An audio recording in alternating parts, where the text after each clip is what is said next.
Let me start with saying it's not just about product managers. I'm a product manager, so I'm talking from my experience, but pretty much it's about all managers that there could be that are having like communications cross team.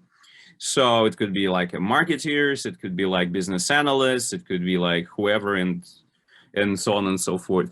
So this is going to be the same, absolutely the same story for everybody else.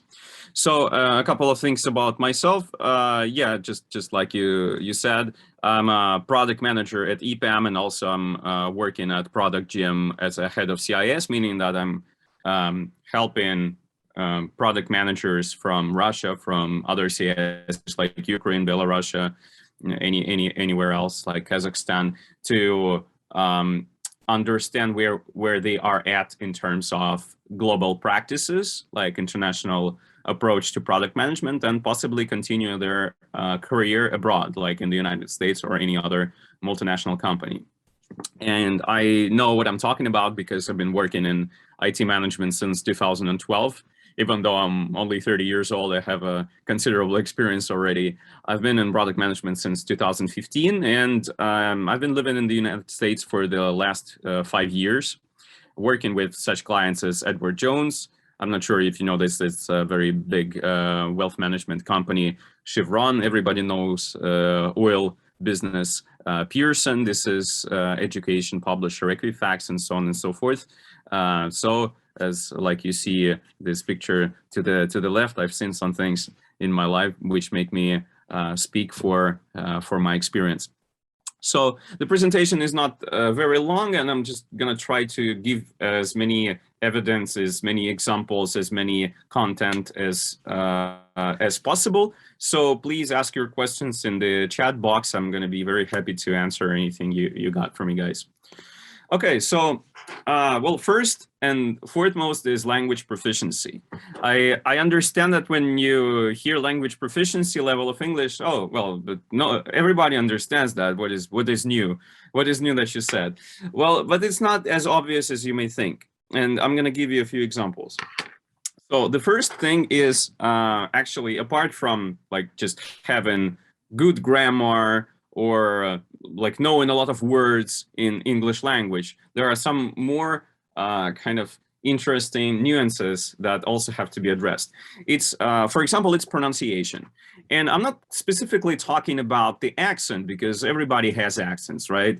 United States is a country of immigrants. You have immigrants from everywhere, from China, from India, from other countries, from CIS countries. So everybody has some sort of accent. But I'm talking specifically about some words that you may use, like you may pronounce incorrectly, which will make a fool of yourself. Like the most obvious is like the difference between short E and long E, like in words shit and sheet. So kind of those things, like pronunciations of like similar words, is very important, because if you're a manager, and I'm being serious for a second here, if you're a manager, you have to talk to a lot of people. You have to communicate cross-team.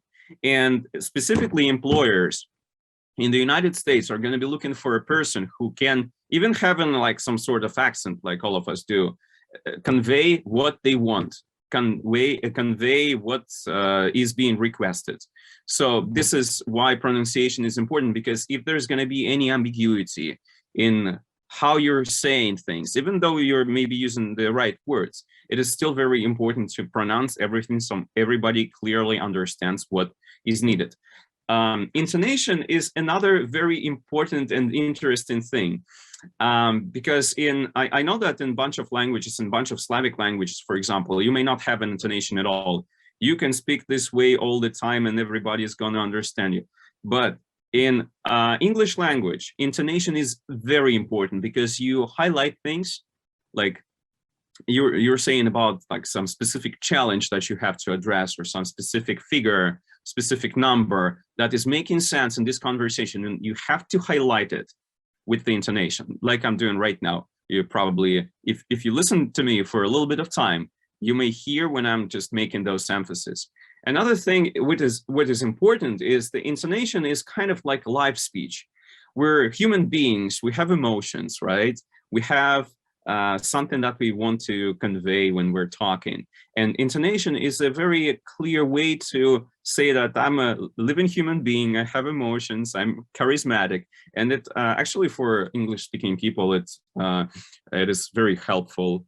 It is very helpful when you talk with the intonation.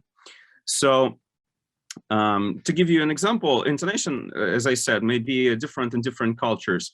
So I remember this example from somewhere before. I think one of my English language teachers told me about this. So I think there was some sort of like request from a person from, I think from Bulgaria. And for example, oh, can you please close the window?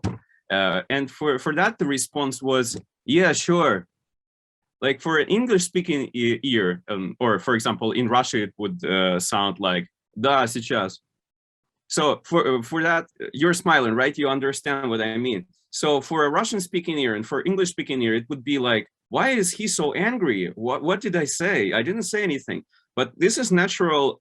This is just natural intonation. They don't mean anything bad. They're saying, yes, my dear teacher, I'm just gonna go and close the window. So what I mean here is that the intonation may be different in different cultures. So that's something very important. Choice of words and political correctness. I know that this is a very widely spread word. This is kind of connected, but may not be, maybe separate things. So let me try to tell you what I mean. So obviously there are different ways to say the same thing in every language. You may use more words, you may use less words, you may be like, I don't know, like more evasive, you may be very direct. We'll get to that point a little bit later. But for English-speaking countries, for the United States specifically, you may want sometimes to use words that are going to be kind of a little bit lighter. So just to give you an example, while I was listening to André, the previous presentation, he used the word problem, which is very concrete, very useful word to say that there is something that we have to address because it is like causing something bad.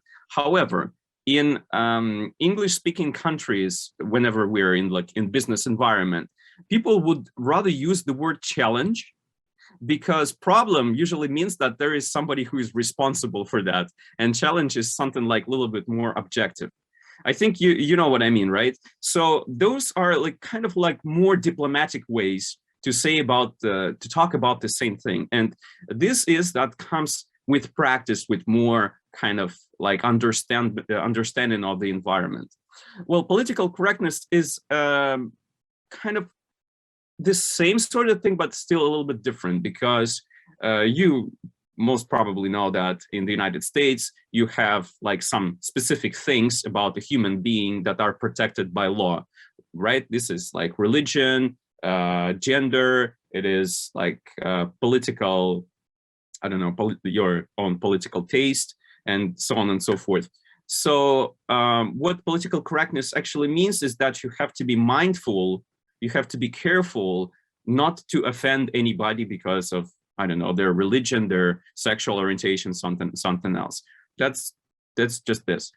So those are things that are very clearly can be seen in the language. So I'm just gonna go and shift right to the next slide when we're talking about mentality. So I think that this is the most interesting topic. It's a very big topic. I'm just going to cover a few things. So there are very drastic differences between mentality in English-speaking countries of the world, I would just put it this way, and Eastern European countries that may be not only CIS, it could be like Croatia, Serbia, Bulgaria, Poland, Czech Republic. So let me give you a couple of examples.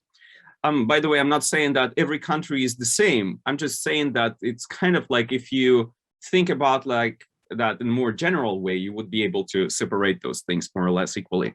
So first example, realism versus perfectionism. So think of it this way. in the United States specifically, the society is very kind of perfectionist. So it's striving for perfection. For example, the society wants that every member of the society, I don't know, has opportunities in their life, has good education, good healthcare, so on and so forth, that they have a chance to get to a certain level in their life, to succeed, right? Whereas in like more realistic society, like everybody understands that everybody starts off like different level, depending on like if my parents are rich or poor, like how good of like a school I go to. So realistically speaking, it's not possible for everybody to be like equal. Even though you can strive for perfection, it doesn't mean that it's possible, right? And this is, I think, the fundamental difference between like mentality, because if you are not familiar with the culture, you may think that perfectionists are just delirious. They're like they're dreaming a life. They don't understand that that's never going to happen. Whereas more realistic people may be thought of being cynical. So I'm not saying that this is the approach you should take, and I'm not saying that this is how you should view those people. It's just how, like, us without knowing different cultures, different kind of mentalities, this is kind of first impression that we can make of those people. But it's just different way of thinking. Another good example is politeness versus decisiveness. I think this is like mostly a widespread sort of stereotype about like Russian-speaking people specifically, that they're very straightforward. They say exactly what they mean.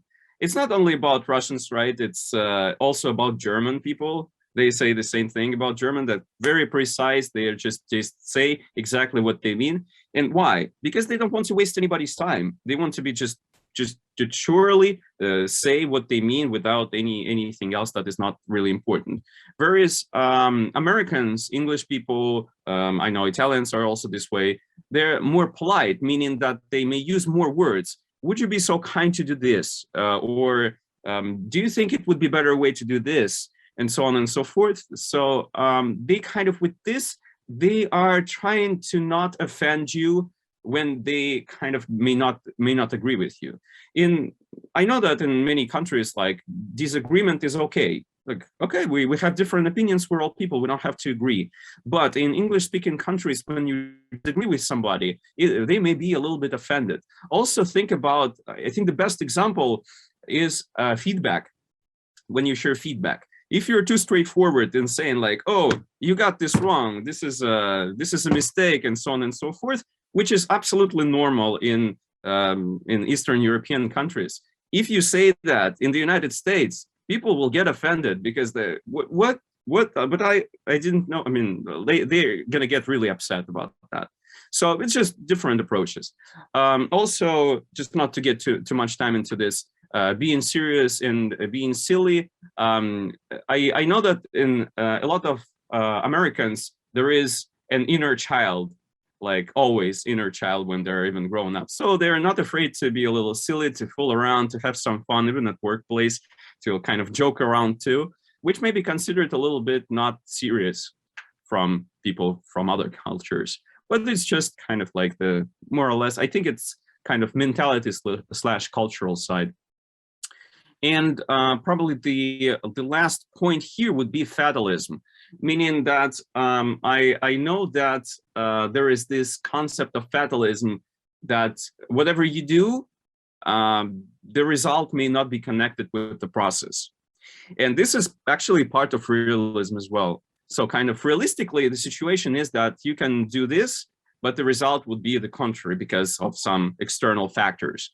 However, like in English-speaking countries, okay, I know that there may be something that can go wrong, but my job is to do the max, is to do whatever I can to strive to that result, to strive to that goal, to do everything possible to do this. So that is also a very different thing. So a couple of things about like culture, like about differences that may not be very clearly understood. So in the United States, there is a lot of small talk and smiling. You probably heard this stereotype that Americans are always smiling versus like people from Europe and Northern Europe. They're always like kind of like very serious. So the reason why Americans tend to small talk a lot and smile a lot, it's because they this is the way for them to convey the message that I'm your friend. You have nothing to be afraid from me.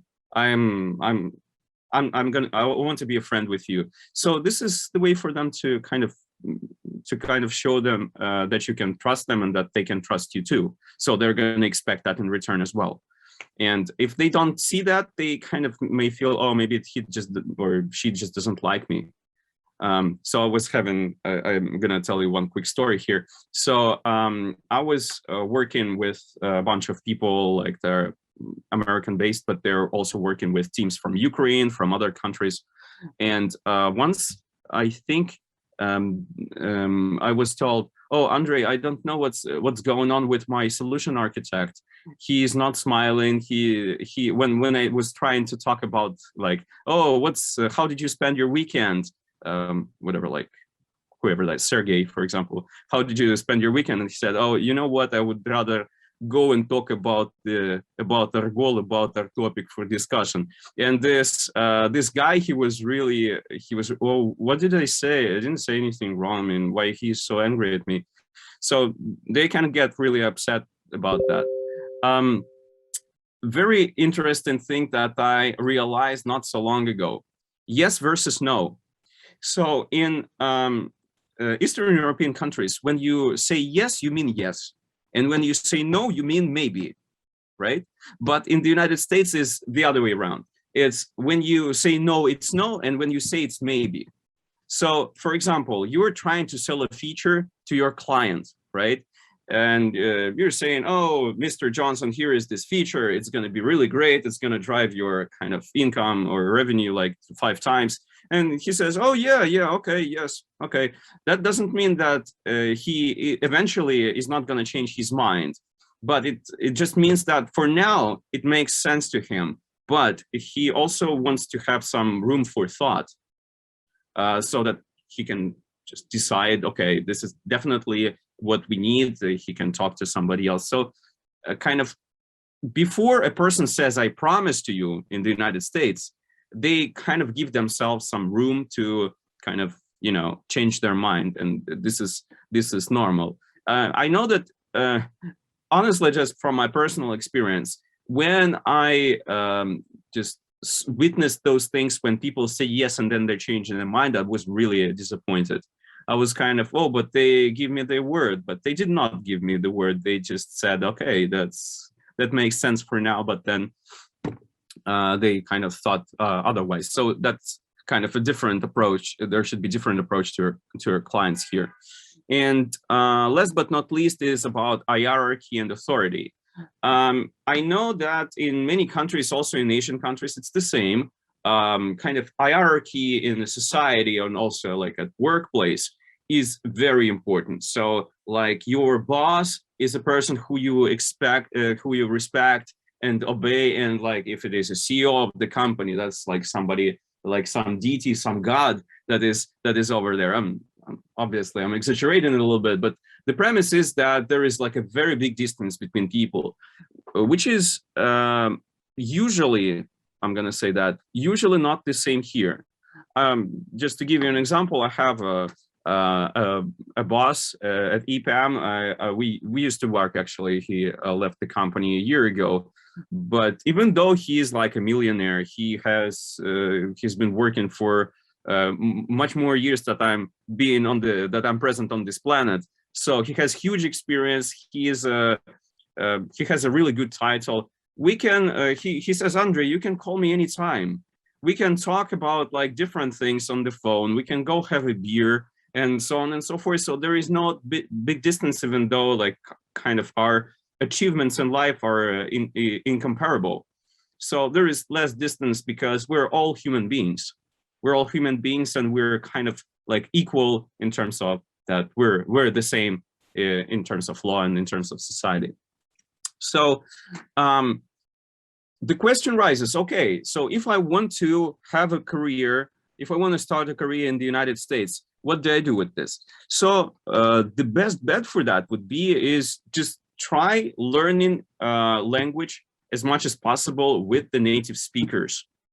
Don't be shy to ask questions, but better, of course, if you go and study in the country so that you're here, that you're surrounded by Americans, or if you want to go to the UK or Australia or anywhere else, it's also good. The other thing that I can recommend is actually what I've been doing for the past year. ProductCamp is the company that I have got to the CIS countries. This is the second largest product school in the United States. And the kind of focus area for us is to teach you how to get a job in the US. That means how to get through interviews, what things to ask, what things not to ask, how to respond, what to do with the case studies, how to do self-branding, and a lot of different things.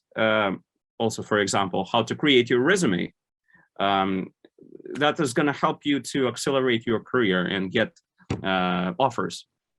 Apart from that, we also have a bunch of like classes that are going to help you to get into different aspects of product management work, because we have English-speaking professionals from all of these fancy companies, including Amazon and Atlassian and Google.